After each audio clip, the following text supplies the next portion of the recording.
Get him up, Scotty. This week on Fishing and Adventure, we're on the rocks in the Coromandel catching big snapper. Get him, boy.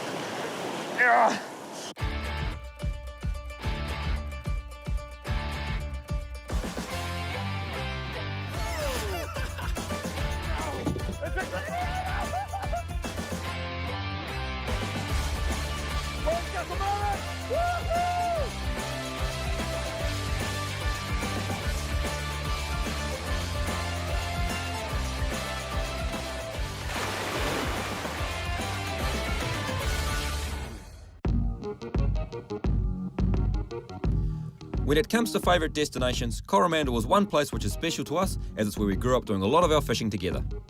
Situated near the township of Coromandel, our family batch in Waiuna Bay is the perfect place to have as a fishing base, as it's the gateway to the northern Coromandel, which is well known for its epic land-based options.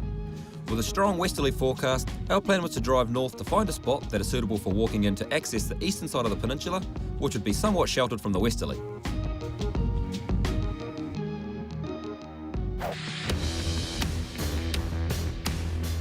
The hour-and-a-half drive up the peninsula is mainly along a windy gravel road, and some of the scenery along the way is pretty special. This week's challenge is to land a 20-pound snapper off the rocks. Although a fairly big ask, the conditions were favourable for big land-based snapper, so we were confident we could get onto the big boys. Winter is a fantastic time to target the bigger snaps, and an overcast day with a bit of surge means the fish will usually be comfortable feeding in close and around the rocks. Well, Mick, she's strictly land-based today. It's not very often we get to do that, so pretty excited. Here on the rocks now, and she's looking good. Yeah, worked up a bit of a sweat down the hill there. She was a bit of a slog, but hopefully now we can work up a bit of a sweat on some big snapper. That's the plan, mate. Let's get some burley in the water, fire some baits out, and hook some big snaps. All right. Oh, yeah. When looking for a suitable spot to base yourself for a day's rock fishing, it's a good idea to choose an area which is accessible at all tides. Take the time to scout around and find somewhere which is both safe and has a reasonable platform to fish off. When targeting snapper, you don't necessarily need deep water, but if it's too shallow, you'll be inundated with snags, so a decent ledge is preferable. All right, just setting up all the gear, because you have to pack it down when you're doing a bit of a walking like we did. So, rigging up, we've got the heavy gear today, because we're going for the big snaps. I'm running with the Avenger 80 on the X Factor 10 to 15, which is basically a dedicated land-based sort of snapper rod. And Mig's going with the same reel, but different rod, Mig. Yeah, slightly different rod, just running one of our stick bait rods, which is, it's got plenty of grunt, obviously. We'll do the trick, and obviously plenty of height, which is pretty important. Yeah, so we've got 15 kilo mono on both of these, Black Magic mono, which is, you need to have tough gear. You could almost go even stronger if you needed to, but we're going to go with 15. Hopefully we'll get some good bites, and then be able to, once we hook these fish, basically just deal with them. Yep. Skull drag them in? Skull drag. All right. For us, burley is essential for land-based fishing, and a consistent burley trail is key. As we're not targeting big schools of fish, we're relying on individuals to swim past and take our baits. With burley in the water, not only will it entice the fish to bite, it'll bring them in from further out and also keep them there. The current will change throughout the day, but the surge and wash will continue to distribute the burley, and as is often the case, the smaller fish will respond to it first. The bigger snapper will be there, but are more wary, so run nice, big, well-presented baits, and eventually they won't be able to resist your offerings. Good hardware is also essential for hooking and landing these bigger, hard-fighting fish, so use quality tackle and don't go in undergunned. This is the rig I'm using. It's just a 2-hook snell rig, so it's 2 fixed hooks. Fairly easy to tie. It's just using the KS 6-bar Black Magic hooks there, nice solid J hooks. Running 100-pound leader, just nice and strong, because obviously all around all the rocks and we're targeting big fish, so you need to have strong tackle to target them. So then back to just a swivel, standard swivel, and then onto our 15-kilo main line. So I'll take you through how I'm rigging up my baits. So this is just a bullet tuna. Use them for all sorts of fish. They're awesome bait. So what I'm doing is just rigging this hook straight through this hard part of the head. Sort of mainly holding the bait there. And then it's mainly where the second hook's going. It's going through, you can see the gill plate there. It's going through the gill plate and then back out by his pec fin. It's a fairly hard part of the bait, so it just lasts a little bit longer, but might look like a big bait, but a medium-sized snapper will help himself to that, so we'll cast it out and see how we get on.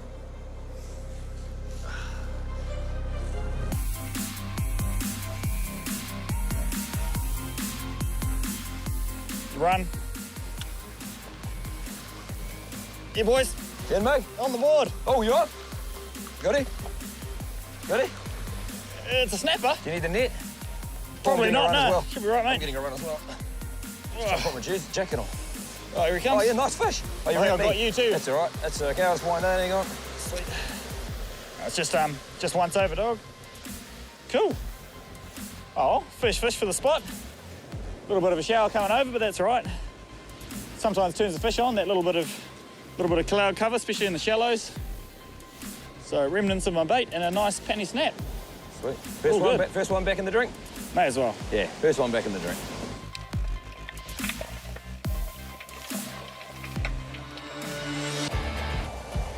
Yep, yeah, good fish, good fish. Oh, yeah. Yeah, boy.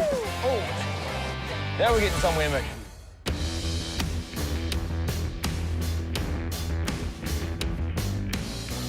We're in Coromandel for a winter land-based mission where the challenge is set to land a 20-pound snapper off the rocks.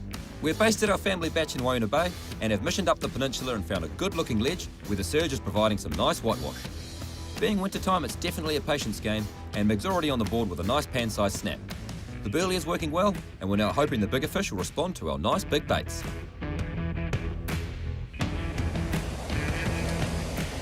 Yep, yeah, good fish, good fish. Oh, yeah, get him, Mick. Good fish. Now's when you need that leverage of the rod. Any good? Yeah, good fish. That's a good fish. Keep him up, keep him up. Come on, Mick, stop him. Yeah, he's not a beast, but he's just but he's the best one we've had so far.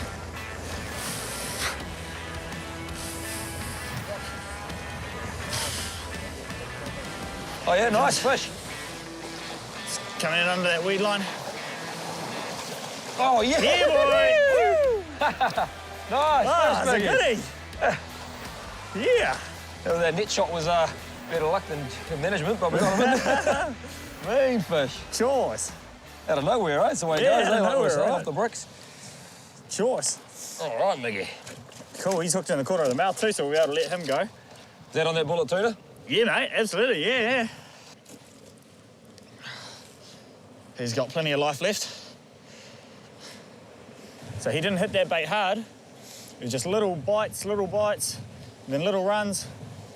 Then I decided to just give him a strike and sure enough, come up tight. So it was good. Obviously had big enough to swallow that bullet tuna whole. Chuck him in there.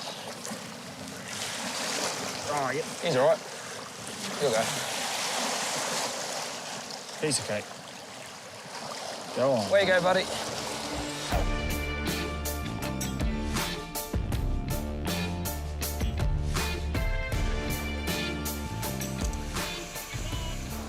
What do we got, Choc? We got a kahawai? Choco's hopefully hooked us up a kahawai here. What's your feet, Choc? Just yank him up, bro, yank him up. Oh, yeah, he's a good size too. He's a He's beast. good one for bait. All right. Woo. That's some Yeah. king-size carp. Want a bit of fresh bait, so we've got Choco, our cousin, he's helping us out today. Chocky just fired out a little bit of, just a little strip of pilchard, just a little single hook, and then hook this guy. So we'll bang him on the head, whip a side off him, and use him as a fresh bait. Just kind of dispatch him, put him out of his misery. He's dead now. Stunned him back of the head, nice heavy knife. So now we can whip a fillet off the side, show you how I'll do that, and rig that up for a nice big snapper.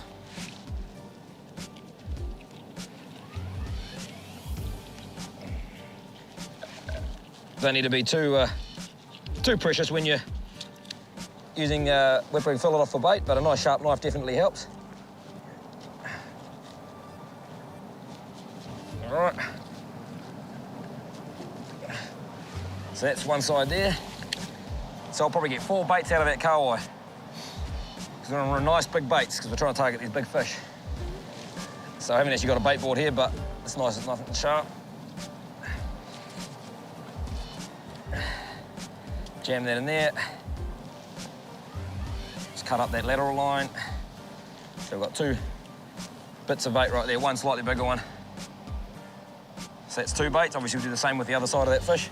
So this is a very simple rig I'm running with. I've actually got 60-pound Black Magic mono, not fluorocarbon, just mono. Mono's a bit more supple. Meg's running some heavier trace, but I'm trying to get a bite out of these fish, so I've actually dropped the trace size down.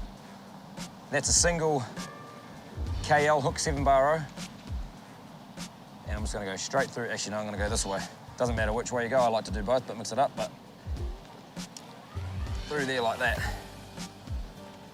And that's all I have to do. There's no weight, obviously, we just got the line up to the swivel, then onto our main line. That's just gonna float down naturally around the edges of the rocks. Hopefully a big snap's gonna pick it up, swallow it, swim away with it, and we'll set the hook. And all going well, we'll have a nice big 20-pound snapper, I'll show you, or something similar.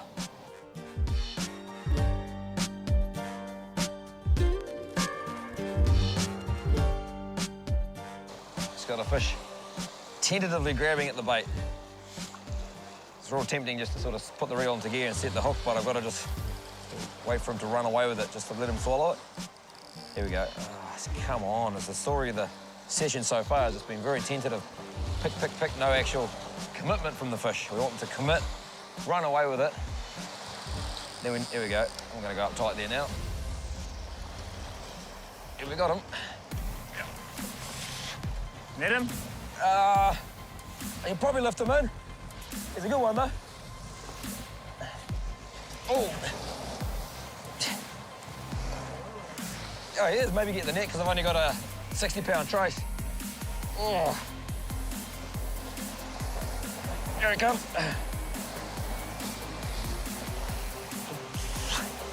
Oh, it's a good one. It's a beast. Is it goodie? It's a beast, Mink.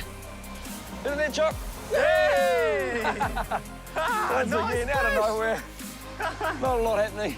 The Avenger smoked it. Smoked it. Didn't even pull any Oh, line. no, don't even need the net. Just one. Yeah. Well, he got a fish. bit closer to them and he nearly pulled me in. He was good drag on that reel. And look at that, beautifully in the corner of the mouth. That's the big flapper kahawai there that we use for him. Out of the way, and that KL hook doing exactly what it's supposed to do. Look at that guy. Now we're getting somewhere, Mick. Oh, yes. But it's slow and steady. Not a lot going on in between times, but something like this turns up, you've got to be ready to take it. So yeah, lines in the water at all times and always tending them too. A lot of current, a lot of swirling surge, so we've got to just be holding our lines, constantly bringing them in, casting them back out again, but we're getting the results, so that's the main thing. It's a beautiful fish. I'm gonna put him back. Set this guy back in the drink. Let's wait for a surge to come.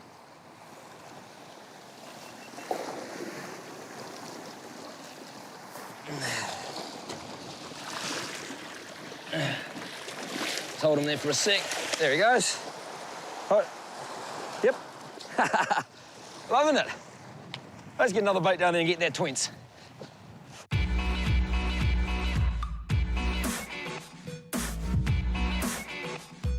One thing that's essential for when you're fishing off the rocks is burley. On a boat, you have the luxury of changing spots. On the rocks, you have to bring the fish to you. So a good, consistent burley trail is key.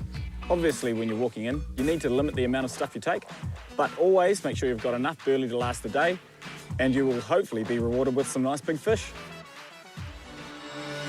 Yeah, this is a good run. This is a good run. Going up tight. Yeah. Go, Stonker. Oh, he's a beast. He's a goodie!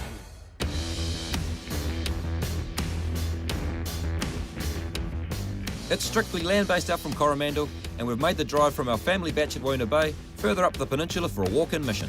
With the massive challenge set to land a 20-pound snapper off the rocks, we've started things off nicely with a couple of very nice fish for both of us, taking on whole bullet tuna and big slabs of fresh kahawai. We're now in the afternoon session and still ever hopeful that that big challenge-winning fish will show up and we can avoid the consequence. So this reel, purpose-built for this sort of fishing. We've got it in free spool. Well, it's not quite free spool, it's in bait feeder mode. This little lever here, flick that back. It just engages the main drag and allows the line to run out when a fish grabs it, like it's doing there. So it's running. And as soon as I want to set the hook, when I think the fish has had enough time to put the bait in its mouth to swallow it, because they're fishing with these big baits, I can just turn the handle and that flicks in and we set the hook.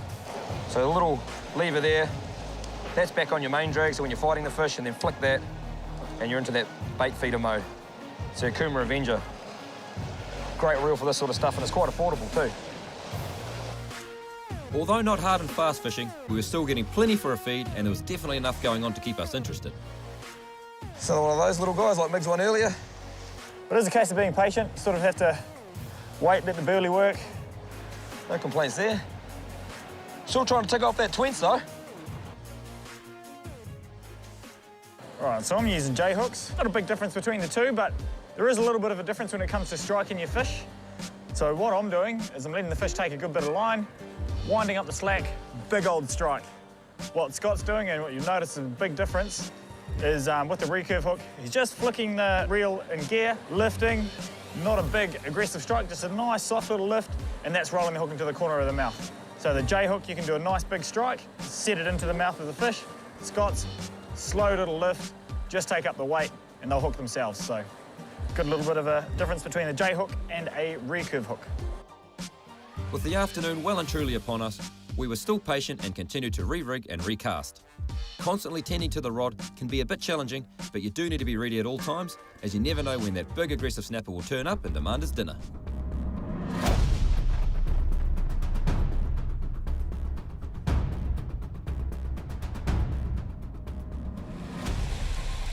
Yeah, this is a good run. This is a good run. Going up tight. Yeah. Oh, stonker. Stonker? Yeah, stonker. Goodie? Oh, it's a good one. Yeah. It's a good one. Yeah. Get him up, Scotty. Okay, Mick, it's coming close. Oh, he's going under that rock. Good. Keep his Wait head up. for the surge, Here wait he for the comes. surge. Here we go, here we go, here we go. Oh, he's a beast. He's a He's goodie. beast. Yeah, boy. Holy we got him. We might have got him. We might have got him. Oh, Mick. I got him. I got him. I got him. I got him. Grab the rod. Grab the rod. Okay, okay. That wasn't ideal. No. That was close. Wow, what a fish. Yeah, true that, y'all. He's run. I don't know if he's 20, Mick. Do we give him away? Oh, he's a beast, though. I don't care if he's 20. He's made my day. Come fishing off the rocks. We don't get to do it very often. And a fish this size off the rocks is worth 2 or 3 off the boat. That's mean. Oh, that's a beast. That's a beast. Woo! Man, that fight only lasted probably 30 seconds of that. Just didn't let him take any line. That combo just dealt to him. Absolutely dealt to him. Just turned his head around, kept him out of the rocks. Look at that big grunty tail. That's a stonker. Is that a 20-pounder, Mick? She's no 20-pounder, but oh well. Okay, so we quickly weighed this fish. He's about 8 kilos, 7.9, 8.1, somewhere there. So 8 kilos, not quite 20 pounds. We can't claim him, so we'll put him back in the drink. Ugh.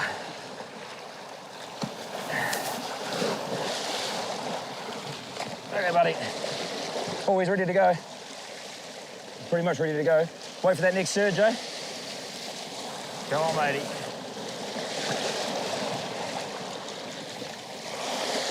Oh, power's off. No worries, Not eh? a trouble in the world. Yeah, boy. Yeah, Mick. Nice one. Good fish. Off the bricks. Yeah. Having a blast. Woo!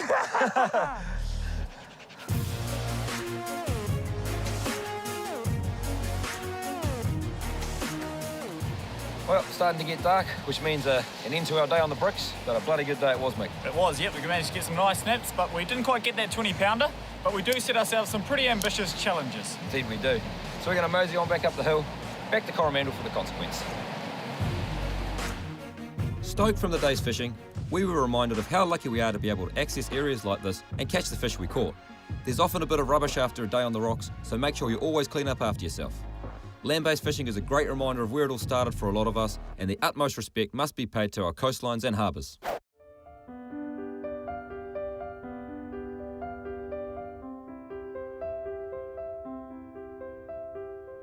Ah, well, here we are again, Mick. Another consequence, mate. Yep, and I think we've saved the worst for last. I think we have. Last episode, last consequence for the season, and she's a goodie. Why do we make the challenges so hard? 20-pound snappers off the bricks. I mean, come on. All right, you into it? Well, not too into it, but I think we have to be, don't we? Ready, mate? All right, cheers. Cheers, matey. Ready? See you guys next year. 2, 3.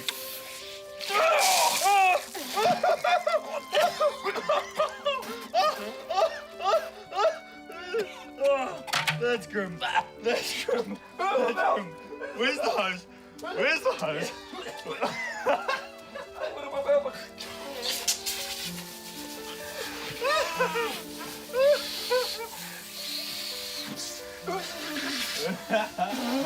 Oh, that's bad, eh? Oh, That's bad. oh, look at your shoulders.